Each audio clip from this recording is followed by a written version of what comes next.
ಮಲ್ಲಿಗ ವಾಣಗೆ ಅಂಬುಗಳೋ ಕಣ್ಮುಲು ತುಂಬುಗಳೋ ಅಂಬಿಳಿ ಹೂವಿನ ನಾಂಬುಗಳೋ ಚಿರಿ ತುಂಬಿಗಳೋ ಮುಲ್ಲ ಮಲರ್ ಮಣಿ ಚೆಂಡುಗಳೋ ನಿನ್ಮಣಿ ಚುಂಡುಗಳೋ ತೆಂಗೆರೆ ನೆತ್ತುಂಗ ಮಂಟುಗಳೋ ಕುಂಗಿನ ತುಂಡುಗಳೋ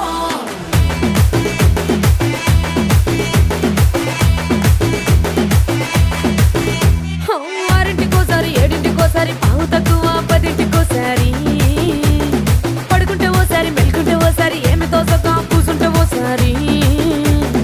ఏళ్ళు నొక్కుతుంటే ఓసారి ఓసారి కాలు తొక్కుతుంటే ఓసారి నువ్వు పక్కనుంటే బ్రతొక్కసారి వచ్చుండాయి ఫీలింగ్స్ వచ్చి వచ్చి చంపేస్తుండాయి ఫీలింగ్స్